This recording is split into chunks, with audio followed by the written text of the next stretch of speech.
कृष्णमूर्ति थे, उनको खड़ा करा था थियोसॉफिकल वालों ने। बोले आज इनका राज्याभिषेक होगा, युवराज अब सिंहासन पर बैठेगा। युवराज ने कुछ और ही बोले, रखो सब अपना, truth is a pathless land, नहीं चाहिए। बहुत गरीब घर से आए थे, हौसला चाहिए ना, जिगर की बात है ना ये। कृष्णमूर्ति पुराने हो सकते हैं, हो गए निश्चित रूप से। तो कृष्णमूर्ति कह रहे हैं कि एक बात बताओ भाई, जब ले दे करके सारा मामला अपनी ही तैयारी का है तो हम बाहर वाले को बर्खास्त ही क्यों ना कर दें।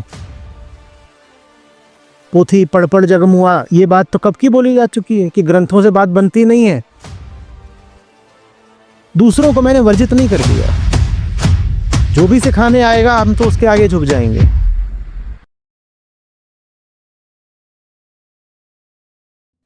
कृष्णमूर्ति थे, उनको खड़ा करा था थियोसॉफिकल वालों ने। बोले आज इनका राज्याभिषेक होगा, युवराज अब सिंहासन पर बैठेगा। युवराज ने कुछ और ही बोले, रखो सब अपना, truth is a pathless land, नहीं चाहिए। अब जिस क्षण उन्होंने छोड़ा होगा, सोचो वो तैयार किए गए थे, 15 साल का प्रोजेक्ट थे, 15 साल तक उनमें खूब निवेश किया गया, उन्हें खूब पढ़ाया गया, और भारत में शिक्षा पूरी नहीं हो पाती तो उनको बाहर ले गए, विदेश में पढ़ाया। बहुत गरीब घर से आए थे, उनको उठा के लाए थे, छोटे से थे। उनको बोलने से लेके कपड़े पहनने से लेकर के ज्ञान तक सब एक प्रोजेक्ट के तहत दिया गया था। लेकिन उनको चूंकि ज्ञान मिल गया तो उन्होंने कहा ये प्रोजेक्ट गड़बड़ है, मैं नहीं शामिल हो रहा उसमें। जब छोड़ा होगा तब की सोचिए, एक व्यक्ति को सीधे सीधे किया जा रहा है वर्ल्ड लीडर बनने के लिए, वर्ल्ड टीचर बनने के लिए, विश्व गुरु बनने के लिए उनको तैयारी किया गया है, और वो कह रहा है आई रिफ्यूज, नहीं चाहिए। हौसला चाहिए ना, जिगर की बात है ना ये। हाँ, और उन्होंने उस दिन अगर मान लिया होता तो हमें कृष्णमूर्ति नहीं मिलते। थियोसॉफी में तो बहुत सारे और भी लोग हुए हैं, वो भी अच्छे लोग हुए हैं, हम नहीं मना कर रहे उनसे, लेकिन कृष्णमूर्ति तो थियोसॉफी के बाहर ही तैयार हो सकते थे। वो बाहर नहीं आते तो तैयार भी नहीं होते। यही चीज हर जगह पाओगे आप।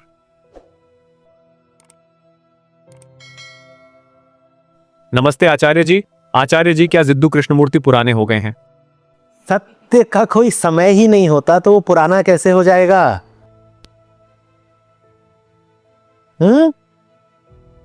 कोई चीज समयबद्ध हो तो नई भी हो सकती है, पुरानी भी हो सकती है। अकाल का काल बता रहे हैं। कृष्णमूर्ति पुराने हो सकते हैं, हो गए निश्चित रूप से।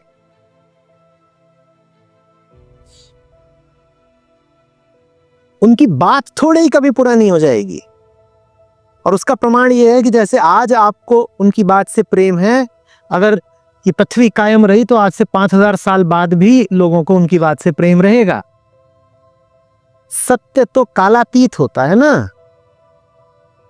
नहीं तो आचार्य जी बैठ के कबीर साहब की बात क्यों करते गए? तो पुरानी बात हो गई, हटाओ, बीती ताई बिसार दे। बात समझ में आ रही है? बताने के नए नए तरीके होते हैं, बात एक होती है, ना वो नई होती है ना वो पुरानी होती है, उस समय की धारा से अलग होती है।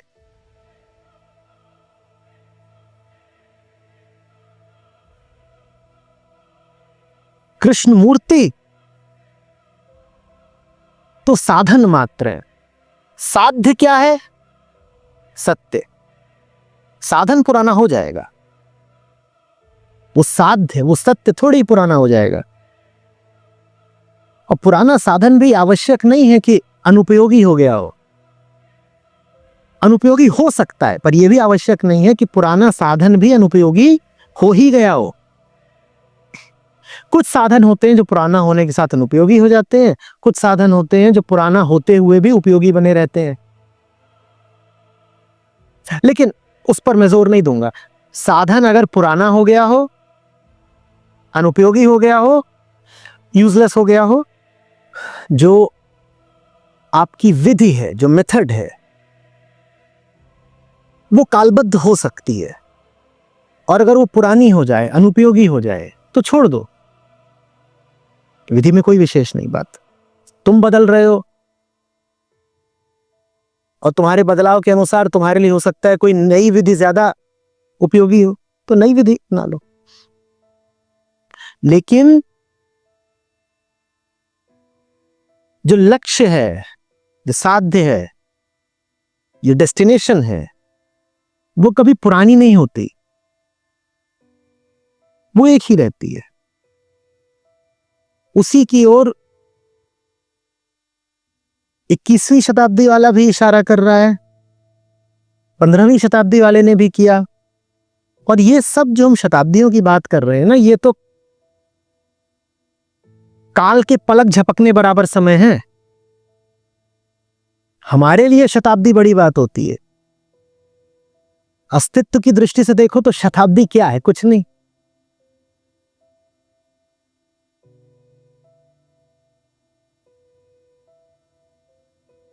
अगर पृथ्वी 1 साल पुरानी है, तो जानते हो उस पृथ्वी पर इंसान ही कब आया है? अगर पृथ्वी 1 जनवरी को बनी थी, तो इंसान ही आया है 31 दिसंबर की रात 11:30 बजे। तो बता दो हमारी शताब्दी की क्या कीमत है? हम अभी अभी आए हैं, और ये अभी तो हम बात कर रहे हैं काल के ही विस्तार की। जो कालातीत है, वहां तो बात दूसरी है। अब तुम कहो देखो कृष्णमूर्ति 30 साल पुराने हो गए। 30 साल, 30 साल, 30 साल क्या है? तुम्हें 30 साल में ही लग रहा है कि बड़ा अंतर आ गया? तुम्हें क्यों लग रहा है 30 साल में अंतर आ गया? क्योंकि तुम में शरीर भाव बहुत गहन है, और तुम्हें पता है कि तुम्हारा शरीर 80 ही साल चलना है। तो अपने शरीर की 80 वर्ष की आयु को तुम पैमाना बनाते हो, और फिर तुम्हें लगता है 30 साल तो बहुत ज्यादा होते हैं। ठीक वैसे जैसे कि अगर कोई बरसाती कीड़ा हो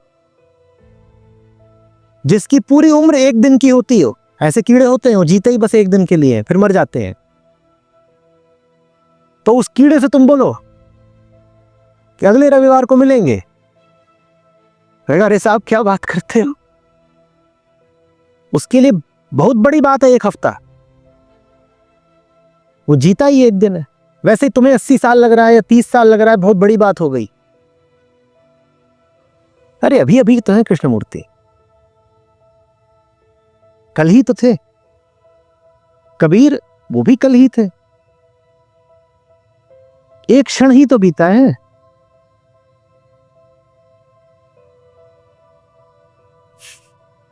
और अगर और ज्यादा तात्विक दृष्टि से देखोगे तो साहब 1 क्षण भी नहीं बीता। कबीर भी यहीं खड़े हैं, कृष्णमूर्ति भी यहीं खड़े हैं, अष्टावक्र भी यहीं खड़े हैं, कृष्ण भी यहीं खड़े हैं। आदमी पर जो बोध की पहली किरण उतरी थी, आज ही उतरी है, अभी उतरी है। क्या पुराना? बेल बॉटम है क्या कि पुराना हो गया? हैं?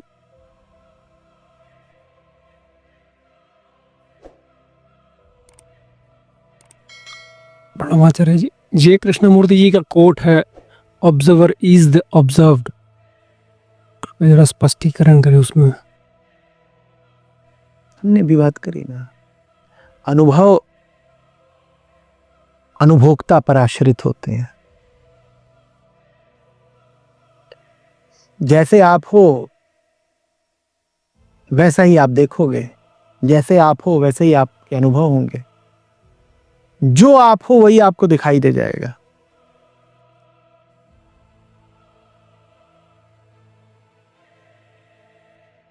हम अहम के केंद्र से देखते हैं ना, वो देखता नहीं है, वो प्रक्षेपित करता है।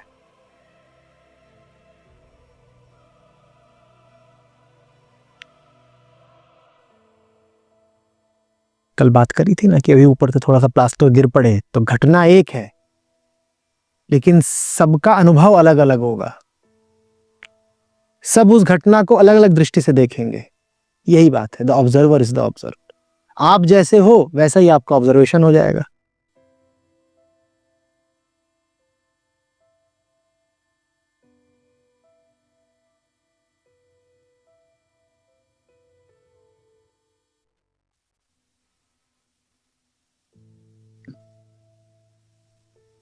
और आप जैसे हो वो आपकी सच्चाई नहीं है, आप जैसे हो वो आपका झूठ है, आप जैसे हो वो आपके ऊपर पड़ा हुआ पर्दा है। तो इसका मतलब हम जैसे हैं, हमने जैसा अपने आप को बना लिया है, अगर उसी के अनुसार हमने संसार को देखा तो हमें संसार का सच कभी नहीं पता चलेगा। जब झूठ हो करके हम संसार को देखेंगे तो हमें संसार का भी झूठ ही दिखाई देगा, संसार की सच्चाई नहीं पता चलेगी। अगर देखने वाला ही बेहोश है, अगर देखने वाला ही झूठा है, तो उससे उसने जो कुछ देखा है क्या उसमें सच्चाई होगी?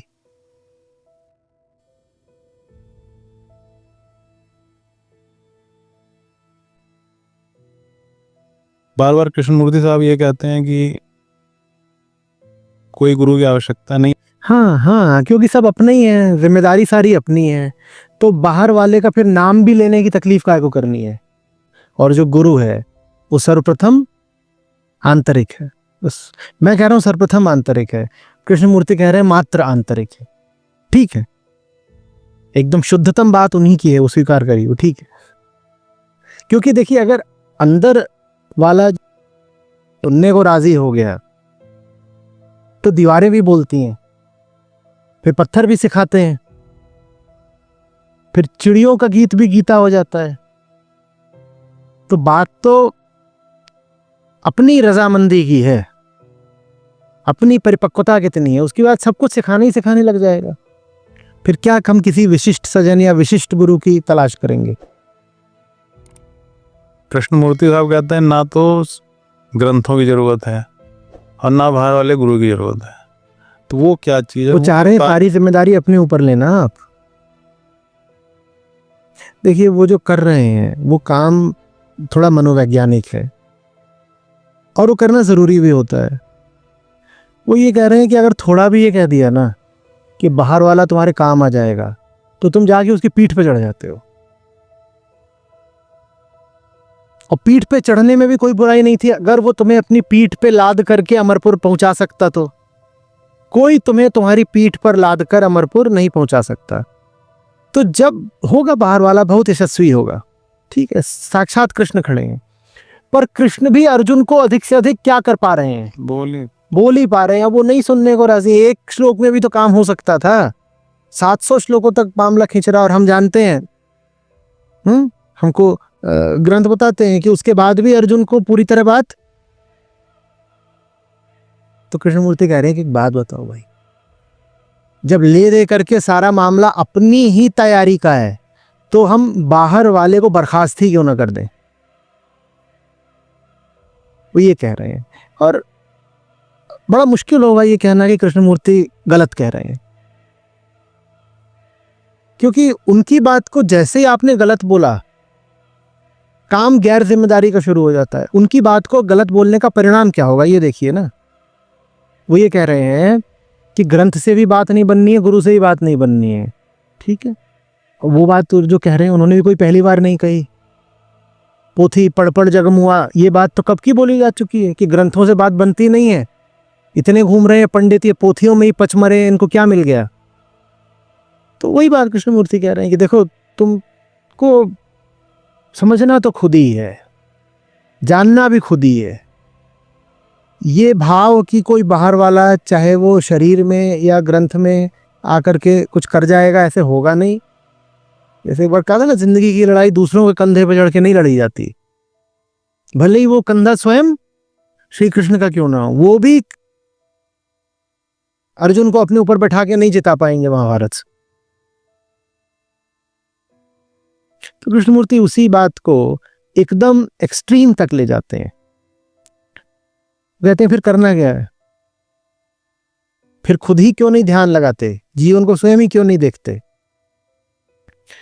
मैं उसमें उनसे थोड़ी सी भिन्न बात कहा करता हूं, जो भिन्न है नहीं वास्तव में, पर मैं कहता हूं जैसे मुझे समस्त जीवन का अवलोकन करना है, मैं वैसे ही भगवत गीता का भी करूंगा।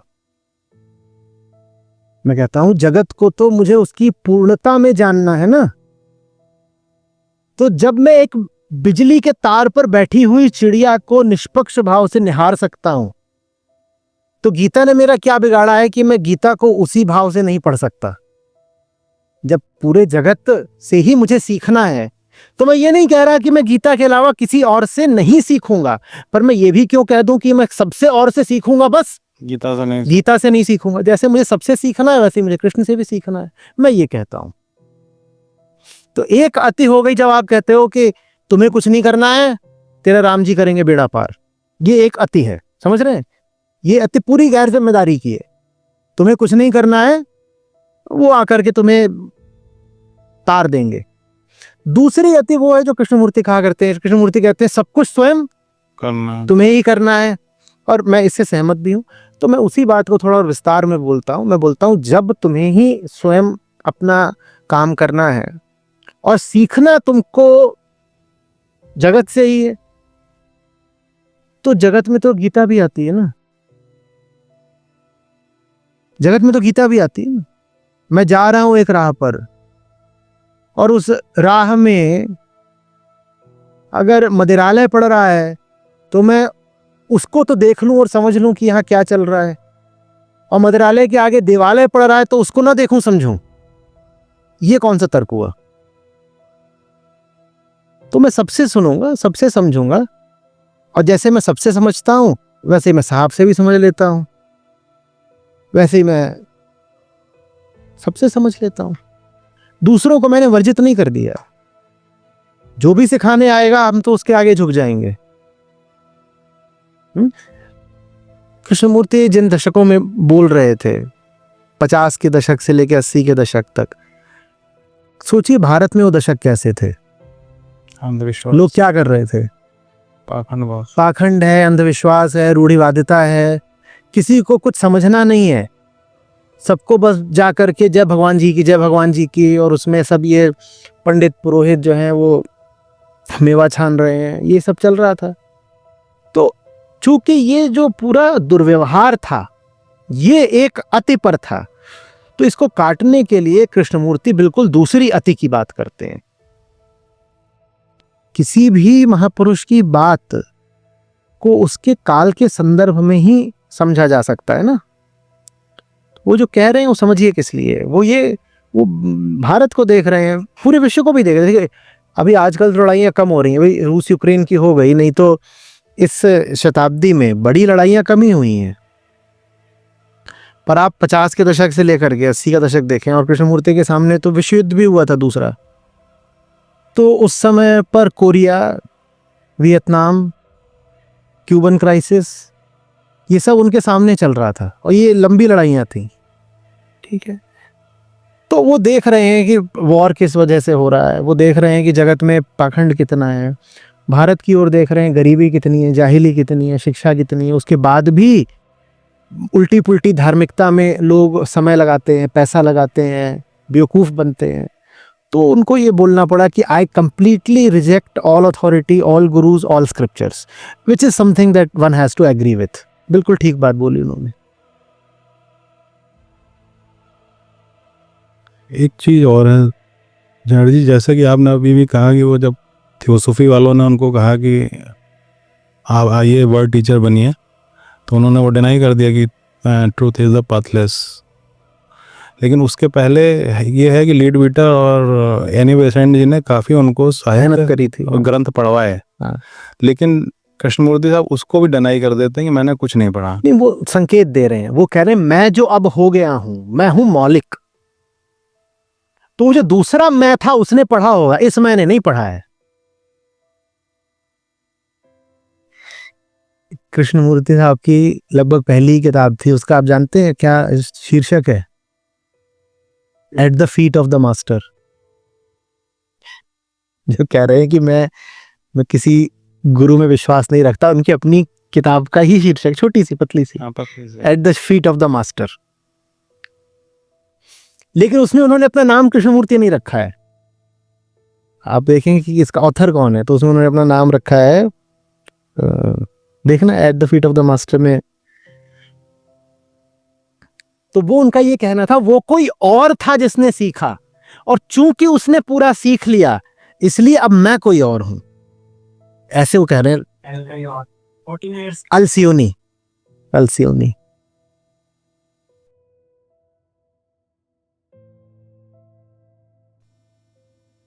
अहम बदल गया, जिसने सीखा था वो अहम दूसरा था। अब ये जिसने सीखा था वो अहम था, मैं आत्मा हूं। और आत्मा किससे सीखेगी? किसी आत्मा तो इसी से नहीं सीखती ना, तो इसलिए मैंने किसी से नहीं सीखा है। वो ये कह रहे हैं, कह रहे हैं जिसने सीखा था वो कोई और था, वो गया, सीखने के कारण ही वो विलुप्त हो गया। तो अब मैं तो कोई और हूं ना, तो मैंने कुछ नहीं पढ़ा, मैंने किसी से नहीं सीखा, मैं बिल्कुल अपनी नई ओरिजिनल मौलिक बात बोल रहा हूं। वो बात भी ठीक है, कैसे कहें कि ठीक नहीं है, बिल्कुल ठीक। लेकिन मैं अपने अनुभव से ये कहना चाह रहा हूँ, जैसे मैंने काफ़ी मैं पढ़ता रहा, चाह भी थी कि कुछ सीख जाए ओशो साहब से भी काफ़ी, लेकिन वो चीज़ स्पष्टता नहीं मिली जो आपके सानिध्य में मिली। तो वो वाली बात कि बाहर से हेल्प नहीं आएगी। आप बहुत प्रतिकूल परिस्थितियों में भी बने रहे हैं, मेरा श्रेय कम है, आपका ज्यादा है।